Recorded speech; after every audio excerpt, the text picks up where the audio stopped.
Today's daf is daf mem dalid. We are going to begin by the new perek hazov on daf mem dalid amud aleph.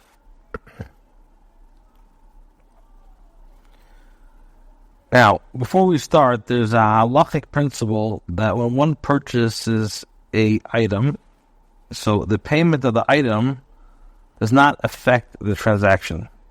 The transaction is affected only when the buyer physically takes the item into the possession. In other words, by pulling them, this is an halakha called meshicha.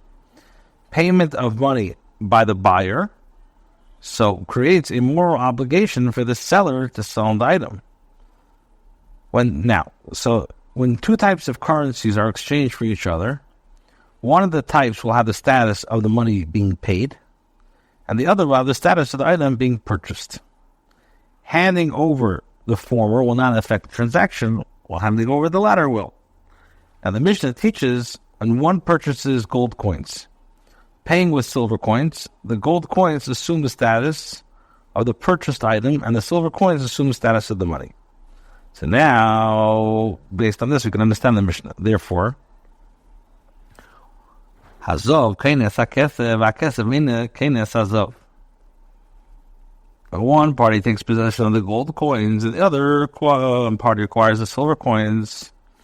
But when one party takes possession of the silver coins, and the other party does not acquire the gold coins.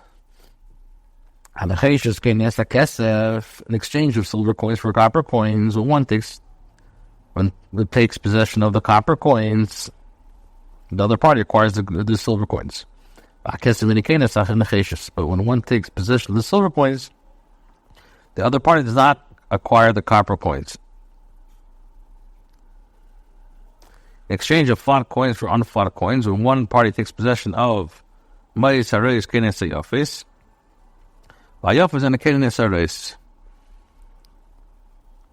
so the flat coins, the other party acquires the unflat coins, but when one party takes possession of the unflat coins, the other party does not acquire the flat coins.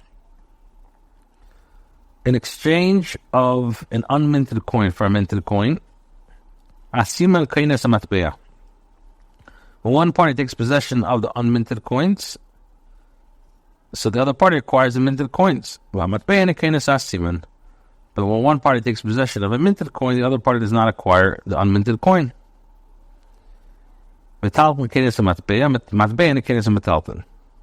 In exchange of a coin for movable property, when one party takes possession of the movable property, the other party acquires the coins. But when one party takes possession of the coins, the other party does not acquire the movable property. This is the general principle.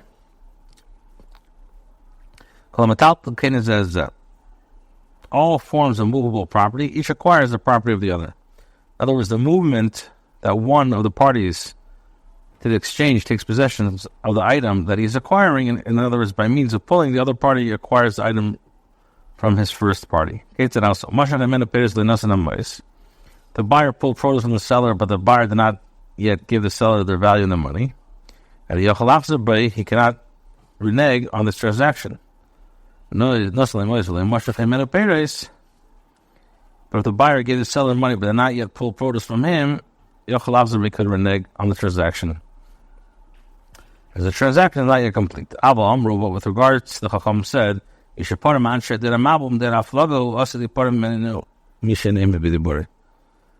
who exacts payment from the people of the generation of the flood and from the Daraflaga, in other words, the Tower of Babel, will in the future exact payment from whoever does not stand by his statement. Just as the people of those generations were not punished by Beis Din Shalmata, but were subjugated or subjected to divine punishment, so too, although they're not going to be paid by or judged by Beis Din Milmata, but punishment will be exacted at the hands of Hashem for any damage that he caused. Shimon Emer says, Kol hakesef biyodi. Anyone who has the money in his possession, the Adal has the advantage. The Chum says only with regards to the seller that payment of money does not affect the transaction. So if the buyer paid for the item and did not yet take possession of the purchased item, the seller can renege on the sale and return the money. Once the buyer paid of the item, he cannot renege of his decision and demand payment of the money, even if he did not yet take possession of the purchased item. Masne later the Rishimon B'rei. He's an us would teach Rishimon his son. Azov Kenes HaKesef. One party takes possession of the gold coins. Consistent of the Mishnah. Rishimon said to him, my teacher, what you taught us in your youth. The first version of the Mishnah. HaKesef Kenes Azov. That the silver coins, the other party requires the gold coins. The taxer v'tishnilanu b'zikun secho Azov Kenes Azov. And then he teaches now in your old age when one party takes possession of the gold coins, the other party requires the silver coins. In his youth, what did Rabbi Yehuda hold? And in his maturity, what did he hold? What is the basis of the original opinion and what led him to change his mind? In his youth, he held the choshev havetivya. Gold coins which are more valuable are currency. Silver coins which are relatively not valuable are a commodity. And when one takes possession of a commodity, the other party requires a currency. In his old age, he held that kaspa, silver coins, the charif, which circulate in the sense that they are universally accepted by merchants, contrast to gold coins, which merchants are less willing to accept as payment for inexpensive items, have a tibar currency. The charif, gold coins which do not circulate, have a payday, and the karnei pay l'tiveh, and one party takes possession of the commodity, the other party acquires the currency. On Rashi says, it's reasonable to teach Allah in accordance with that which was taught in his youth. It says, of the fact that he says, when one party takes possession of the copper coins, the other party acquires the silver coins. Granted, if you say that the silver coins relative to the gold coins are a commodity, this is what it means. That even though relative to the gold coins, the silver coins are a commodity, when regards to the copper coins are a currency. But if you say that the silver coins relative to the gold coins are currency,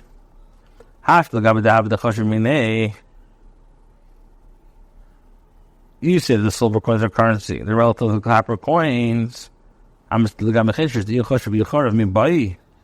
the silver coins are more valuable than the copper coins and they circulate more easily, is it necessary for the Mishnah to state that the silver coins are currency and the copper coins are commodity? So where it says no, itzrich, you need it. So that he would say in the place where these copper coins or copper circulate, they circulate more easily than the silver coins. But therefore say that they are currency. And therefore, since the silver coins are universally accepted as currency, and there is a place where copper coins do not circulate, it's a commodity. Mechia as well held that gold coins are currency relative to silver. Where Rav borrowed gold dinars from the daughter of Reb Chia. The Sefer Yaakov dinari. Ultimately, the gold coins appreciate in value. And they came, and he said to them, "Go and pay her on a flight on the way to the dinners." If you say that the gold coins are currency, this works out very, very well. Which is going to be usher. Where it says Rav had dinars elsewhere. Since he had elsewhere, Nasik didn't realize. Like he told him, "I'll give me money until my son comes where I find the key." How about Rabbi says, "Hi Tana Sovar the habit till you have it." He holds that the gold coins are currency. The Tanya Pruta Shamro Echmish Manim Bisra Talking. Further Gemara is 1/8. The Manaf Gimin the Kedush Isha. Isser Echim Isser our brother. Then is Shokas the Manaf Gimin the Bekach Humamker. Dinner Shozav is after the Esrim Chamisha Dinner Shozav. Manaf Gimin is the opinion in Abel. The father of the firstborn gives the priest 5 selah, which are worth 25 silver dinars. Where to give the kohen a gold dinner, he would receive 5 silver dinars change. Or it says, if you say the gold coins are currency, Tana calculates the value of the coins based on the item which value is fixed. The Yamas pay to have it, but if you see that it's fruit, the Ikir is zero. The Tanas calculated the value of the silver coins based on the item that appreciates and depreciates. The Mahadale kind of is in the Mesulay. If the value of the gold fluctuates, sometimes the coin returns, sometimes not. Elashramino, not if you have a shramino. Class, Vishamim Liasot of Splendid Izov. Person will not transfer silver seller coins of Meiser or other consecrated coins into gold dinners. Sills Matin.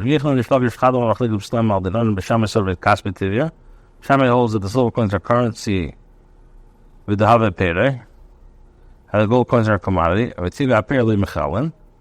we do not mechal a currency with commodity.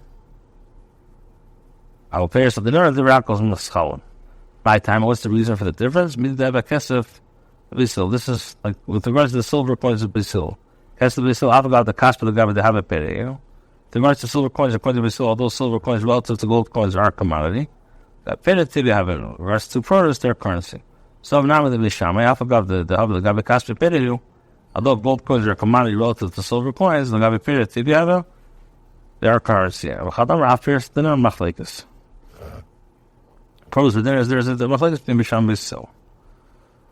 Laman the Omar, half fierce of the dinner machlekes, and according to the one who says there's a machlekes even with regard to the exchange of produce for dinners, Adam Yifligi was stealing al dinar, instead of disagreeing with regards to the exchange of seller coins, the dinner coins lifka b'fierce al dinar, or it says if like al dinar, I was having hani mili b'fierce al dinar, but by stealing al dinar, made a little Bisil Bisham, have a kasper, then mechal kamash one. Where it says to start Rabbi Yechon in Mechan, Rabbi Yechon, also a little bit dinner reserve. It's also to one for one to borrow a dinner and repay along with the dinner, because the value of the dinner changes. In turn, both the borrower and the lender will have violated it against the Rivas.